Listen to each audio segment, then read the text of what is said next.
Halo, saya Wasil Mawardi. Pada video kali ini saya akan menjelaskan tugas praktik kedua untuk mata kuliah pemrograman berbasis web. Pada video kali ini saya telah membuat suatu aplikasi menggunakan Vue.js. Jadi aplikasinya adalah aplikasi pemesanan bahan ajar atau untuk apa singkatannya nama aplikasinya itu Sita. Jadi kebutuhannya untuk pemesanan dan distribusi bahan ajar di UT. Nah, ini adalah capaian untuk penilaian hasil belajarnya. Langsung saja ke soal tugasnya. Jadi saya diminta untuk membuat aplikasi pemesanan bahan ajar yang mana ini pakai Vue. Untuk datanya ini masih dummy menggunakan file JS. Jadi nggak pakai database seperti itu. Terus ini masih Vue 2 ya kalau tidak salah. Kita lihat dulu di sini ada pertama saya akan membuat suatu halaman stok bahan ajar ini untuk berbentuk list dan jumlah banyak dan memiliki data-data fieldnya seperti ini. Ada kode mata kuliah, terus tentang lokasi, rak, jumlah, stok, quantity dan lain-lainnya sampai ada catatan. Terus ada fitur edit stok juga, terus ada filter untuk filter dan sorting data. Terus ada filter stok berdasarkan UT daerah dan lain-lain. Menampilkan status dari stok bahan ajar. Jadi ada memberikan status aman dengan menggunakan simbol. Jadi ada kayak melihat nih ada ini tuh aman atau tidak dari suatu stoknya. Lalu yang halaman yang kedua ini ada tracking delivery order atau DO. Jadi halaman di sini memperlihatkan pertama untuk informasi nomor DO. Nah, ini ada otomatis nomor DO-nya di-generate otomatis dari sistem. Lalu ada tahun berjalan, sequence number, terus NIM dan nama-nama dan lain-lain lainnya.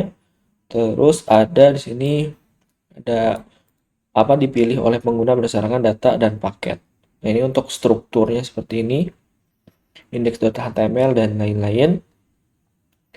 Jadi langsung saja saya tampilkan terlebih dahulu di sini. Berikut adalah file tugas saya atau project saya.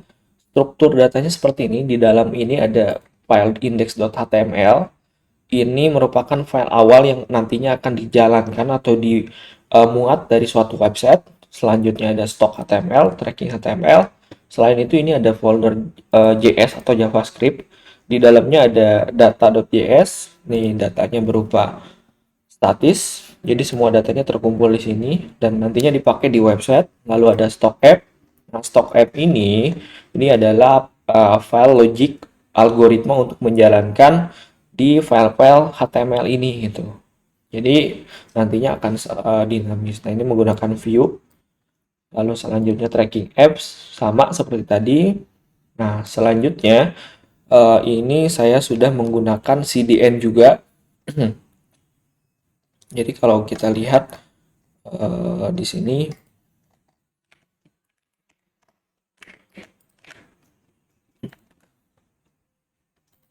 seperti itu.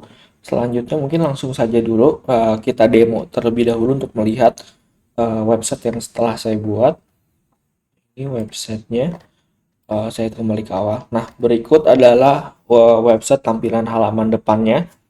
Jadi saya buat di sini ada di atasnya ada suatu navbar untuk memperlihatkan menu-menu apa saja stok bahan apa saja yang ada di website ini. Di bawahnya ini ada dua menu utama, yaitu tadi kan ada stok bahan ajar dan tracking DO. Saya klik dulu yang stok bahan ajar. Nah, di sini di stok bahan ajar terlihat di bagian atas pertama ada headernya untuk menjelaskan ini tuh apa, yaitu daftar stok bahan ajar. Di bawahnya ini ada alert untuk melihat tadi kan kita ada ada indikator kalau misalkan stok di bawah safety atau mau habis itu harus diperlihatkan. Ada filter dan urutkan juga untuk filter dari datanya. Di bawahnya ini baru ada data dari daftar stok bahan ajarnya.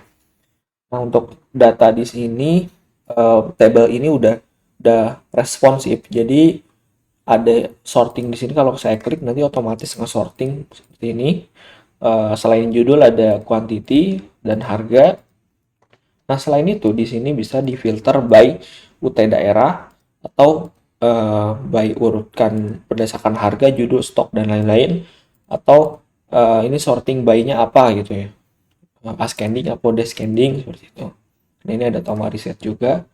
Nah, ini di sini ada status. Status ini bisa ada aman, menipis, aman, menipis, kosong, dan aman. Jadi ini semuanya dinamis. Indikatornya dari mana? Indikatornya itu kan ada quantity. Di sini ada quantity, ini ada safety.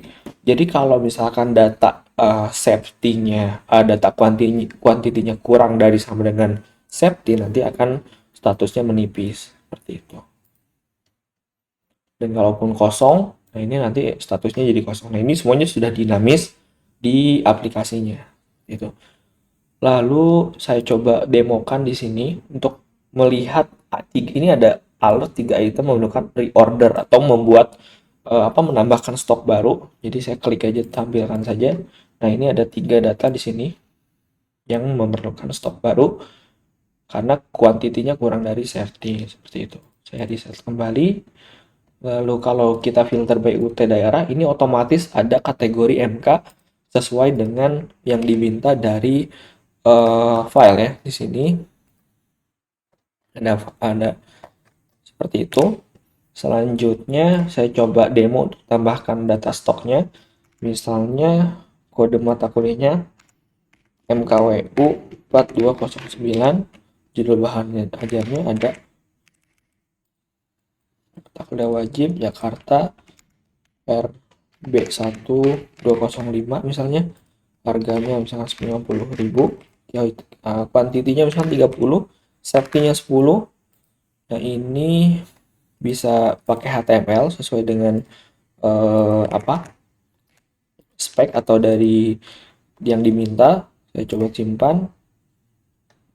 Nah, di sini, nah ini muncul di bawah MKWU 4209 tadi yang kita tambahkan ada MK wajib Jakarta B1.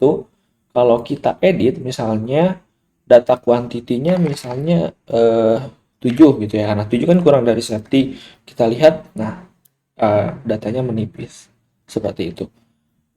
Lalu selanjutnya ini ada halaman tracking DO. Jadi tracking DO ini fungsi utamanya tuh melihat delivery order, terus di bawahnya ada timeline atau riwayat perjalanan dari delivery order ini. Saya di sini mau coba dulu bikin DO baru. Nah, sesuai dengan yang diminta di tugas, nanti nomor DO-nya akan otomatis tergenerate. Saya coba contohkan. Saya asal dulu aja. Nama lengkapnya hasil ekspedisi 1 hari misalnya. Nah, ini ada tanggal kirim. Saya bikin fitur seperti ini. Jadi kalau klik hari ini otomatis nanti keisi hari ini. Ini total harganya 120.000. Saya simpan buat DO. Nah, otomatis tambah di sini. Nah, bisa dilihat di headernya ini DO 2026-002 otomatis tergenerate dari sistemnya. Terus ini untuk riwayat perjalanannya masih baru dibuat. Lalu setelah itu kita kembali lagi ke codingannya.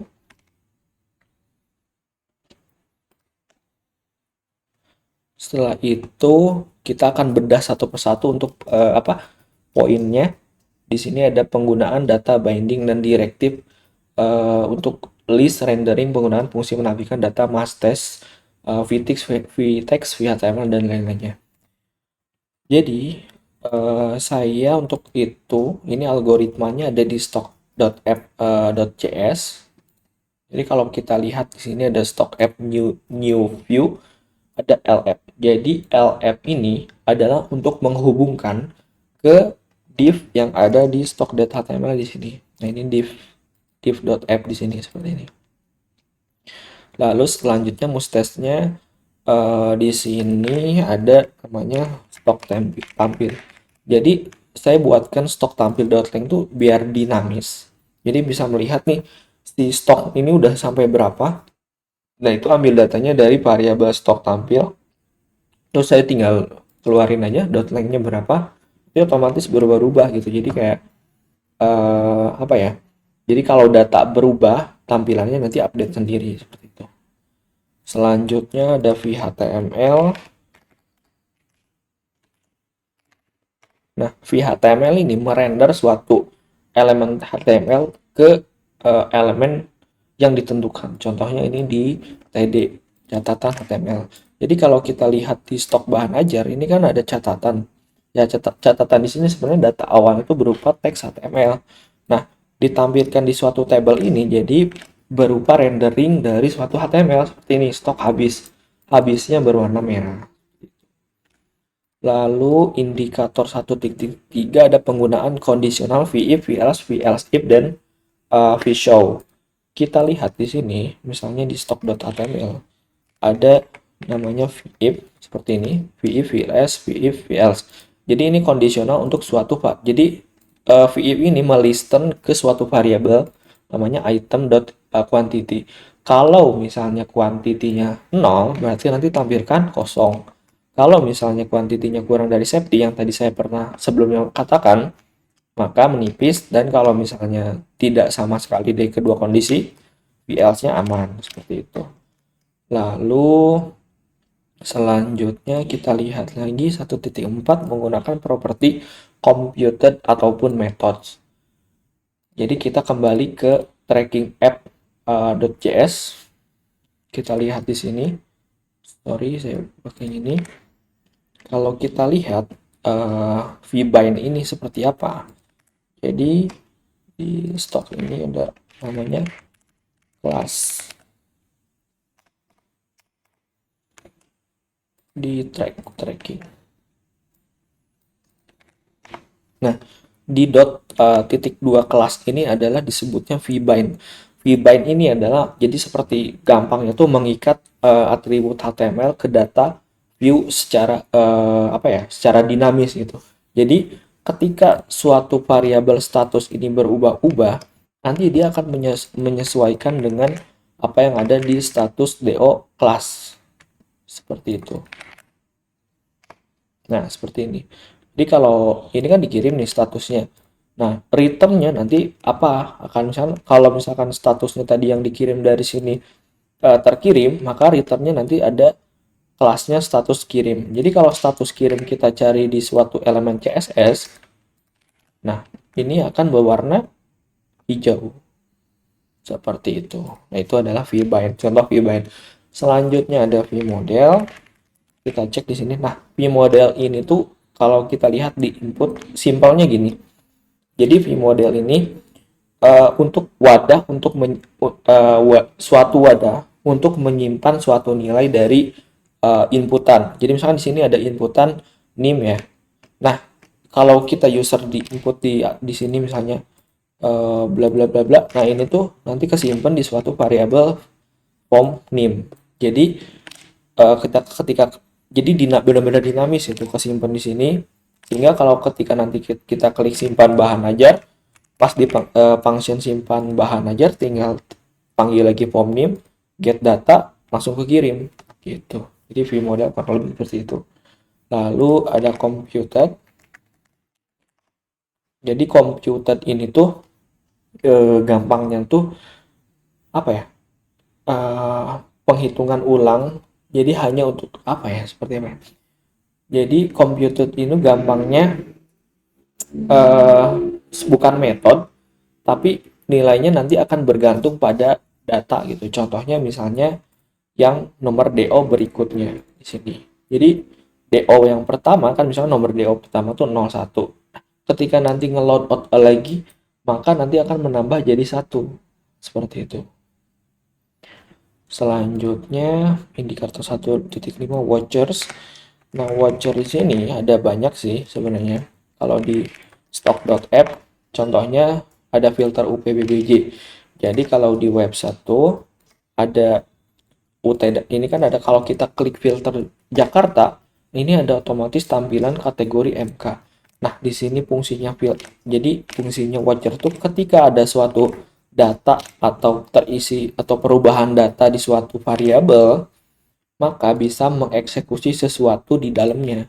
Contohnya ini, misalkan UT daerah, perubahan dari Jakarta ke Surabaya atau dari semua daerah ke Jakarta. Ini ada perubahan. Kalau misalnya eh, ini apa ada filter UPBB, maka filter kategorinya jadi semua kategori seperti itu. Jadi muncul seperti itu. Selanjutnya, formulir input dan validasi input sederhana. Menampilkan elemen yang berinteraksi dengan pengguna.